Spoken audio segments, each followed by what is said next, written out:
નમસ્કાર મિત્રો, જીતેન્દ્ર પટેલ. અહીં સ્ક્રીન ઉપર તમે જોઈ શકતા છો પાસપોર્ટ ઓફિસની વેબસાઇટ છે પાસપોર્ટ સેવા પોર્ટલ.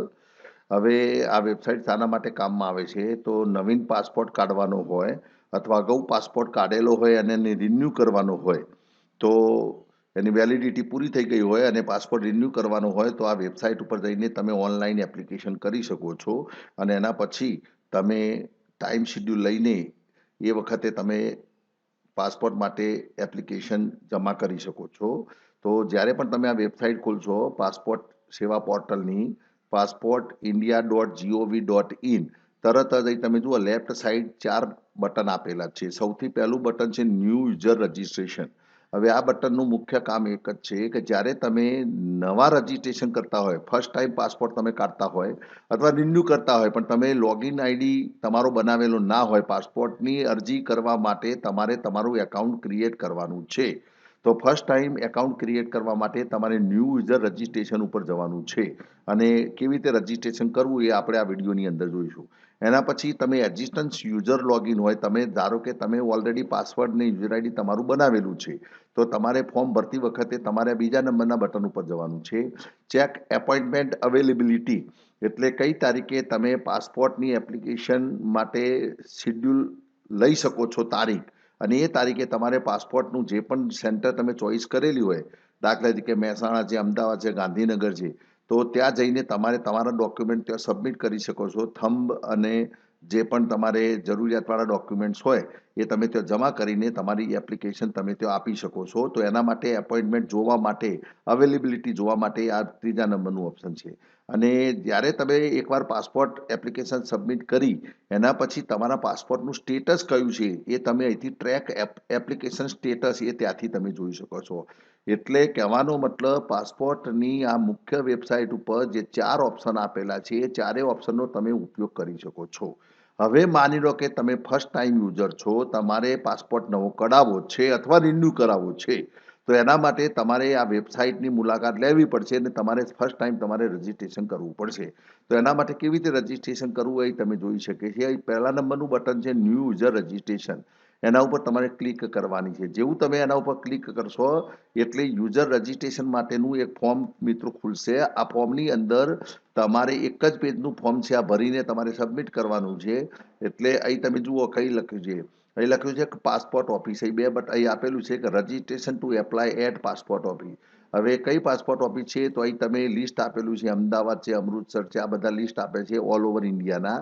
તો આપણે અમદાવાદ એટલે ગુજરાત માટે અમદાવાદ લખેલું છે એટલે આપણે અમદાવાદ ચોઈસ કરીશું. એના પછી તમારે તમારું નામ લખવાનું છે, ગિવન નેમ, તમારું અટક લખવાની છે, તમારું જન્મ તારીખ અહીંથી ચોઈસ કરવાની છે મિત્રો. એના પછી તમારે ઈમેલ આઈડી લખવાનું છે, તમારું ઈમેલ આઈડી. પછી અહીં નીચે કહે છે કે do you want your login ID to be same as email ID. એટલે કે તમે જે તમે લોગિન થવાના છો એ વખતે તમે જે યુઝર આઈડી નાખવાના છો, તમારો લોગિન આઈડી, એ લોગિન આઈડી તમારે ઈમેલ આઈડી જ રાખવું છે. જો તમારે ઈમેલ આઈડી જ રાખવું હોય તો તમારે યસ ચોઈસ કરવાનું છે અને જો તમારે અન્ય લોગિન આઈડી બનાવવું છે તો તમારે નો કરવાનું છે. ઓકે, તો અહીં તમારે ઈમેલ આઈડી લખીને તમે યસ કરશો એટલે તરત જ અહીં લોગિન આઈડી તરીકે તમારું ઈમેલ આઈડી આવી જશે. અને જો તમારે અન્ય બનાવવું હોય તો અહીં તમારે નો કરવાનું છે. હવે અહીં તમારે જે ઈમેલ આઈડી તમારે લખવાનું છે, નવું બનાવવું છે, માની લો કે આપણે ગમે તે બનાવવું છે તો અહીં બાજુમાં તમે ચેક અવેલેબિલિટી એટલે તમે જે ઈમેલ આઈડી બનાવવા માંગો છો એ ઓલરેડી અવેલેબલ છે કે કેમ એ અહીં તમને બતાવશે. ધારો કે ન અવેલેબલ હોય તો તમે એમાં અક્ષરમાં નાના મોટા ફેરફાર કરીને તમે અવેલેબિલિટી ચેક કરી શકો છો. માની લો કે હું આ રીતે બનાવવા જઉં છું તો એ તરત લખશે, એ બતાવશે. ધારો કે હું લખું છું કે પટેલ 101. હવે મારે ચેક કરવું છે કે અવેલેબિલિટી છે કે નહીં, તો એ ચેક અવેલેબિલિટી એટલે એ તરત ના પાડી. તમે જુઓ login ID is not available, login ID available નથી. પરંતુ હું ધારો કે એવું બનાવું છું કે જે અવેલેબલ મને લાગે છે કે આ અવેલેબલ હોય. ધારો કે હું લખું છું કે મસ્યા 2075. હવે હું આને ચેક કરું છું, તમે જુઓ તો અહીં અવેલેબલ હશે તો એ બતાવશે. તો અહીં જુઓ નીચે લખીને બતાવે છે કે લોગિન આઈડી ઇઝ અવેલેબલ. તો આ રીતે તમારે એવું લોગિન આઈડી બનાવવાનું છે કે જે અવેલેબલ હોય. ઓકે, એના પછી એ લોગિન આઈડીનો પાસવર્ડ તમે કયો રાખવા માંગો છો એ પાસવર્ડ, એના પાસવર્ડ ફરી કન્ફર્મ પાસવર્ડ. પછી અહીં હિન્ટ ક્વેશ્ચન આપેલા છે જુદા જુદા. અહીં લખેલું છે birth city, favourite colour, favourite તમારે જે અહીં ક્વેશ્ચન આપવાનું છે. હવે પ્રશ્ન થશે કે આ શાના માટે આપવાનો છે? તો આ એટલા માટે આપવાનો છે કે ઘણી વખત એવું બનશે કે તમે લોગિન આઈડી અને પાસવર્ડ બનાવેલો છે, પણ તમે ભૂલી ગયા છો. થોડા સમય પછી તમે માની લો કે આજે બનાવ્યું અને 4-5 દિવસ પછી તમારે ફોર્મ ભરવા બેસો છો ને એ વખતે તમને લોગિન આઈડી કે પાસવર્ડ તમે ભૂલી ગયા છો. તો એવા ટાઈમે જો તમે હિન્ટ ક્વેશ્ચન આપેલો હશે તો એ હિન્ટ ક્વેશ્ચનના આધારે તમે એ પાસવર્ડને તમે ફરી ક્રિએટ કરી શકશો. ઓકે, તો અહીં આપણે તમારે જે પણ ધારો કે આપણે લખ્યું છે કે ભાઈ બર્થ અહીં ફેવરાઇટ કલર, તો અહીં તમે લખી શકો રેડ, પિંક, યલો, ગ્રીન, જે પણ કલર લખવો હોય લખી શકો. આ એટલા માટે યાદ રાખવાનું છે કે તમે પાસવર્ડ ભૂલી જાઓ તો તમે ફરી એને પાસવર્ડને ફરગોટ કરી શકો છો અને એને તે નવો બનાવી શકો છો. એટલા માટે આ હિન્ટ ક્વેશ્ચન બહુ મુખ્ય મહત્વનો છે. કેપિટલમાં જવાબ આપો તો કેપિટલમાં લખવાનું છે, સ્મોલમાં તો સ્મોલમાં, એ યાદ રાખવાનું છે અને એના પછી આ કેપ્ચા જે આપેલું છે લખવાનું છે. આટલું જ વિગતો મિત્રો તમારે રજીસ્ટ્રેશન વખતે ભરવાની છે. આ ભરીને તમે રજીસ્ટર કરશો એટલે તમારા ઈમેલ આઈડી ઉપર એક લિંક આવશે. એ લિંક ઉપર તમારે ક્લિક કરવાની છે અને ક્લિક કરશો એટલે તરત જ તમે પાસપોર્ટના વેબસાઇટ ઉપર તમને ફરી પાછા ત્યાંથી લાવશે અને ત્યાં તમારે પછી એકવાર એક્ટિવેશન કરવાનું છે, એટલે લોગિન આઈડીથી અને પાસવર્ડથી તમારે થવાનું છે. તો આ રીતે તમારે સૌ પ્રથમ આ રજીસ્ટ્રેશન કરવાનું બહુ મહત્વ છે. એટલે આપણે આ વાત જે કરી કે ન્યૂ યુઝર રજિસ્ટ્રેશન, તો આટલું ફોર્મ તમારે ફિલઅપ કરવાનું છે. એના પછી એજિસ્ટર યુઝર લોગિન, કે મેં હમણાં વાત કરી કે તમે રજિસ્ટ્રેશન કર્યું, હવે એ રજિસ્ટ્રેશન કર્યા પછી કેવી રીતે લોગિન થવાનું છે, તો આ બીજા નંબરનું બટન જે આપેલું છે એના ઉપર તમારે લોગિન કરવાનું છે. હવે આના ઉપર તમે લોગિન કરશો એટલે આપણે અહીં ધારો કે બનાવેલું છે, તો આપણે અહીં લખ્યું છે મસીહા 2054, કન્ટિન્યુ હું કરું છું. તો આ કન્ટિન્યુ પર હવે અહીં તમારે જેવું તમે કન્ટિન્યુ કરશો એટલે તમે જે યુઝર આઈડી લોગિન આઈડી નાખ્યું તે પાસવર્ડ તમારે અહીં નાખવાનો છે. આપણે ઓલરેડી નાખી દીધો છે અને અહીં નીચે કેપ્ચા આવશે, એ કેપ્ચા તમારે નાખવાનો છે. માની લો કે આપણે કેપ્ચા નાખીએ છીએ અને આ રીતે તમે લોગિન થશો એટલે તરત જ એના પેજની અંદર લઈ જશે. એટલે તમે જુઓ આ રીતે ખુલી જશે. ઓકે, તો આ રીતે ખુલશે અને હવે આ જે ખુલ્યા પછી તમારે નવો પાસપોર્ટ કાઢવાનો છે અથવા રિન્યૂ કરવો છે, તો બીજા નંબરનું ઓપ્શન આપ્યું છે apply for fresh passport oblique reissue of passport. એટલે ફ્રેશ પાસપોર્ટ કાઢવો હોય અથવા પાસપોર્ટ નવો બનાવવાનો હોય, રીઇશ્યુ કરવાનો હોય એટલે રિન્યૂ કરાવવાનું હોય, તો આ બટન ઉપર તમારે ક્લિક કરીને આગળ તમારે ફોર્મની અંદર જે પણ માહિતી માંગેલી છે અહીં તમે જુઓ, અહીં લખીએ છીએ click here to fill the application form. અહીં લખેલું છે કે ભાઈ આ બધી એની જે સૂચનાઓ છે એ સૂચનાઓ તમારે વાંચવાની છે અને એના પછી click here to fill the application form. આના ઉપર ક્લિક કરશો એટલે આખું ફોર્મ ભરવા આ રીતે ફોર્મ ભરવાનું આવશે મિત્રો. અહીં તમે લેફ્ટ સાઈડ જુઓ, અહીં 1, 2, 3, 4, 5, 6, 7, 8 અને 9, આ 9 પેજીસ ખુલશે. સમજો મિત્રો, ટોટલ 9 પેજીસ ખુલશે. આ 9 પેજીસની અંદર જે પણ માહિતી આપેલી હોય એ માહિતી તમારે ભરીને છેલ્લે તમારે આ ફોર્મ સબમિટ કરવાનું છે. જેવું તમે ફોર્મ સબમિટ કરશો એટલે તમે એપોઇન્ટમેન્ટ લઈ શકશો અને એ એપોઇન્ટમેન્ટ વખતે તમે પાસપોર્ટની ફી ઓનલાઈન પે કરીને અથવા ઓફલાઈન એના કાઉન્ટર ઉપર જઈને ભરીને તમે એપોઇન્ટમેન્ટ લઈ શકશો અને જે તારીખની એપોઇન્ટમેન્ટ લીધેલી હોય એ તારીખે જે તે સેન્ટર ઉપર જઈને તમે તમારું ફોર્મ સબમિટ કરી શકો છો. તો આ આખી એની પ્રોસેસ છે મિત્રો. હવે આપણે આ ભરતા નથી ફોર્મ, પણ કહેવાનો મતલબ આજે મેં અહીં બાજુમાં લખ્યું 9 પેજીસ તમારે ભરવાના છે. ધારો કે પાસપોર્ટ ટાઈપ, તો આ પહેલું પેજ ખુલ્યું પાસપોર્ટ ટાઈપ. હવે કયા પ્રકારનો પાસપોર્ટ તમે કઢાવવા માંગો છો, તો ફ્રેશ પાસપોર્ટ હોય તો ફ્રેશ લખવાનું છે, રીઇશ્યુ હોય રિન્યૂ કરાવવાનું હોય તો તમારે રિન્યૂ ચોઈસ કરવાનું છે. હવે તમે રિન્યૂ ચોઈસ કરશો એટલે પૂછશે કે શા માટે તમે રિન્યૂ કરાવો છો, કયા કારણથી અને રિન્યૂ કરાવો છો એમાં તમે શું કરવા માંગો છો. માની લો કે જૂના પાસપોર્ટની અંદર કોઈ વિગતમાં ફેરફાર કરવાનો હોય, માની લો કે સરનામું ચેન્જ થયું હોય, તો તમારે ચેન્જ ઇન એક્ઝિસ્ટિંગ પર્સનલ પર્ટિક્યુલર્સ, તો એના ઉપર ક્લિક કરીને પછી નીચે તરત ખુલે છે કે એમાં કયો ફેરફાર થયો છે. નામમાં ફેરફાર થયો છે, સરનામામાં, સ્પાઉસ નેમ, સિગ્નેચર, આ બધી જે ડેટ ઓફ બર્થ, સરનેમ, તો એ તમારે ચોઈસ કરવાનું છે. તો આ રીતે તમે રીઇશ્યુ પાસપોર્ટ કરશો તો એની અંદર તમારે અહીં વિગતો બતાવવાની છે. એમ અહીં તમારે વેલિડિટી પતી ગઈ છે 3 વર્ષના પહેલા, કેટલા વર્ષ પહેલા તમારો પાસપોર્ટ પૂરો થઈ ગયો છે, તો એ તમારે વેલિડિટી 3 વર્ષ પહેલા થયો તો એ ચોઈસ કરવાનું છે. હજુ વેલિડિટી ચોઈસ થઈ નથી અથવા 3 વર્ષની અંદર થવાની છે તો એ ચોઈસ કરવાનું છે. ડેમેજ પાસપોર્ટ હોય તો તમારે ડેમેજ પાસપોર્ટની અંદર ચોઈસ કરવાનું છે.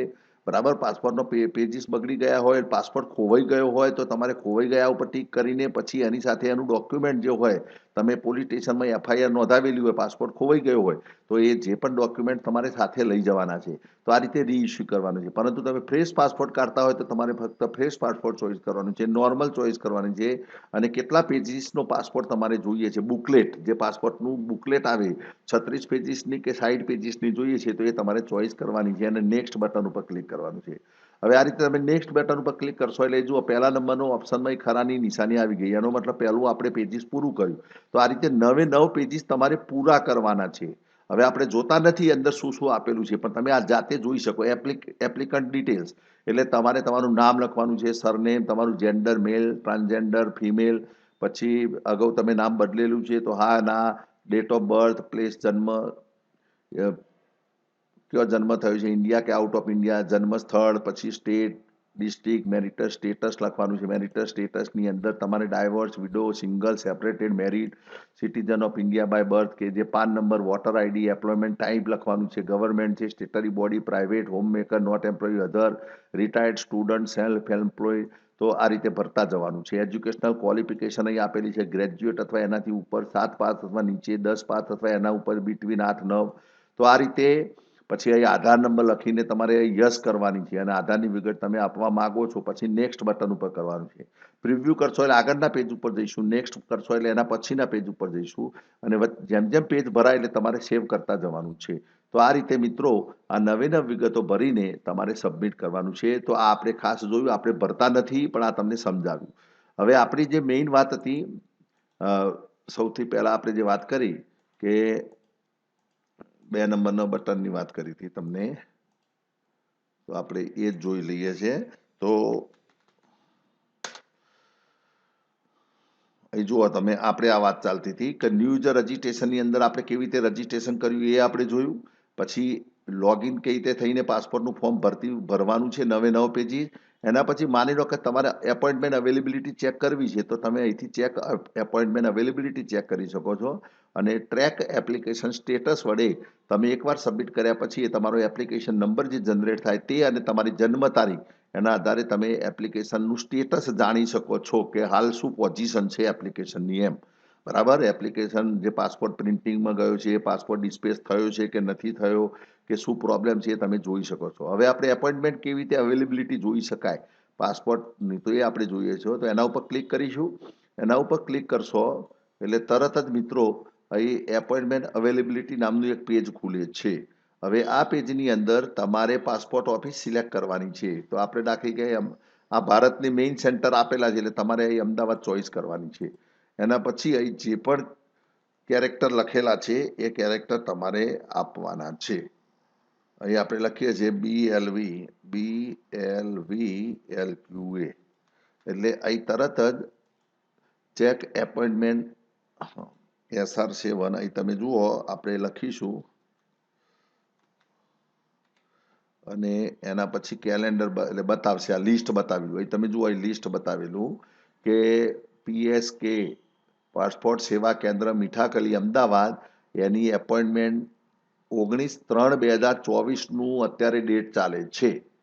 આજે તારીખ થઈ 10, 9 દિવસ પછીની તમને ડેટ મળે છે. અહીં તમે જોઈ શકો છો, અહીં લખ્યું છે PSK મીઠાકલી અમદાવાદ. તો એપોઇન્ટમેન્ટ રિલીઝ 580 એપોઇન્ટમેન્ટ ત્યાં રિલીઝ થયેલી છે અને 19/3ની ડેટ ચાલે છે. ઓકે. તત્કાલ પાસપોર્ટમાં ભરવું હોય તો 11/3ની ડેટ ચાલે છે. હવે તત્કાલ પાસપોર્ટ અને નોર્મલ પાસપોર્ટમાં શું ફેર છે તો એ પણ જોઈ લઈએ. તત્કાલ પાસપોર્ટની અંદર ઝડપી પાસપોર્ટ આવે છે. એકવાર એપ્લિકેશન સબમિટ કર્યા પછી લગભગ 2 થી 3 5 દિવસની અંદર તમને પાસપોર્ટ મળવાની પોસિબિલિટીઝ રહે છે, પરંતુ એની ફી વધારે છે. નોર્મલ પાસપોર્ટ તમે જ્યારે કાઢતા હોય એટલે એની 1500ની આજુબાજુ ફી હોય છે, જ્યારે તત્કાલ પાસપોર્ટની અંદર ફી એના કરતાં વધુ હોય છે. એટલે અંદાજિત 3500 જેવી ફી હોય છે, અંદાજિત. એટલે 2-1000 રૂપિયા વધુ હોય છે આ જે તત્કાલ પાસપોર્ટની. પરંતુ એમાં બેનિફિટ એ છે કે ઝડપી પાસપોર્ટ તમને મળી જાય છે એમ. વિથિન 1 વીક તમે પાસપોર્ટ મેળવી શકો છો. પરંતુ એપોઇન્ટમેન્ટ જે ચાલતી હોય એ જ લેવાની હોય છે. એના માટે એવું નથી કે આજે પાસપોર્ટનું ફોર્મ ભર્યું એટલે કાલે તમને એપોઇન્ટમેન્ટ મળી જાય. મળી પણ જાય, કદાચ ખાલી હોય તો મળી જાય. પરંતુ અહીં જે એપોઇન્ટમેન્ટ છે એ 11/3ની ચાલે છે તત્કાલ માટે. એટલે આજે ધારો કે 10 થઈ તો કાલની અહીં તારીખ તમને મળી શકે છે જુઓ તમે, અને કાલે તમે સબમિટ કરો એટલે 3-4 દિવસની અંદર પાસપોર્ટ મળે છે, પરંતુ સામેના છેડે તમારે ફી વધારે ચૂકવવાની હોય છે. તો એ લખ્યું છે PSK રાજકોટ. રાજકોટની અંદર 28/3 ચાલે છે. અહીં તમે બધા સેન્ટરો ગુજરાતની અંદર જે પણ સેન્ટરો છે લગભગ જિલ્લાના મુખ્ય સેન્ટરો હશે. અહીં વડોદરા છે, વડોદરાની અંદર 20/3 ચાલે છે. એ વિજય ક્રોસ રોડ એટલે અમદાવાદની અંદર બીજું સેન્ટર આપેલું છે વિજય 4 રસ્તા, તો ત્યાં 11/3ની તત્કાલમાં ચાલે છે અને નોર્મલમાં 22/3ની એપોઇન્ટમેન્ટ ચાલે છે. તો આ રીતે તમે એપોઇન્ટમેન્ટ ચોઈસ જોઈ શકો છો. કે ધારો કે આપણે મહેસાણાની વાત કરીએ તો મહેસાણાની ગાંધીનગર, ગોધરા, હવે ધારો કે મહેસાણાની અંદર વાત કરીએ તો અહીં તમે જુઓ POPSK મહેસાણા પાસપોર્ટની અંદર અહીં 3-4 ચોથા મહિનાનું વેઇટિંગ ચાલે છે, વિચારજો મિત્રો, અને ફક્ત 80 એપોઇન્ટમેન્ટ છે. એટલે મહેસાણાની અંદર એપ્રિલ મહિનાની 3જી તારીખ ચાલે છે, એટલે લગભગ 25 દિવસ પછીની તમને એપોઇન્ટમેન્ટ મહેસાણાની અંદર મળે. તો આ રીતે તમે એપોઇન્ટમેન્ટ જોઈને પાલનપુર, પાટણ, પોરબંદર, સુરેન્દ્રનગર, વેરાવળ, તો આ રીતે તમે એપોઇન્ટમેન્ટ જોઈને તમે લઈ શકો. તો આ આપણે વાત કરી ખાસ મિત્રો. હા, તો આજે આપણા મુખ્ય એના હોમ પેજ ઉપર જે 4 બટન આપેલા હતા એની આપણે સમજૂતી મેળવવાની હતી. તો ન્યૂ યુઝર રજીસ્ટ્રેશન આપણે જોયું, લોગિન થઈને કેવી રીતે ફોર્મ ભરવું, 9 પેજીસ આપ્યા છે એ ભરવાના છે, છેલ્લા એપોઇન્ટમેન્ટ લેવાની છે ચેક, અને એપોઇન્ટમેન્ટ ચેક અહીંથી કરો. હવે ટ્રેક માની લો કે તમે એપ્લિકેશન સબમિટ કરી નાખી, તો ટ્રેક એપ્લિકેશન સ્ટેટસ મિત્રો તમારે અહીંથી જોવાનું છે. તો એના માટે એક મેનુ પર આપણે એ બટન ઉપર ક્લિક કરીશું, અને એ બટન ઉપર ક્લિક કરીશું એટલે તરત જ એ પેજ ઉપર જઈશું, અને એ પેજ ઉપર જઈને તમારે તમારો એપ્લિકેશન નંબર અને તમારે તમારી બર્થ ડેટ, જન્મ તારીખ નાખીને તમારે એપોઇન્ટમેન્ટ જે હતી તમારી એટલે જે એપ્લિકેશન ચેક કરવાની છે. તો તમે એ પણ ચેક કરી શકો. તો આશા રાખું છું કે આ વિડીયોની અંદર જે પણ માહિતી આપી છે એ તમને કામમાં લાગશે. આપણો મુખ્ય હેતુ એજ્યુકેશનલ પર્પઝનો છે મિત્રો. અન્ય લોકોને કામગીરી સરળતા રહે એ માટેનો મુખ્ય એજ્યુકેશનલ પર્પઝથી જ આપણે વિડીયો બનાવીએ છીએ. આ વિડીયો બનાવવાનો મુખ્ય હેતુ એ જ છે કે જે પણ લોકોને આનાથી માહિતીથી અજાણ હોય તો એ લોકો માહિતીથી જાણી શકે, અને એના પછી તમે તમારી રીતે રજીસ્ટ્રેશન કરી શકો. આભાર. જય હિન્દ, જય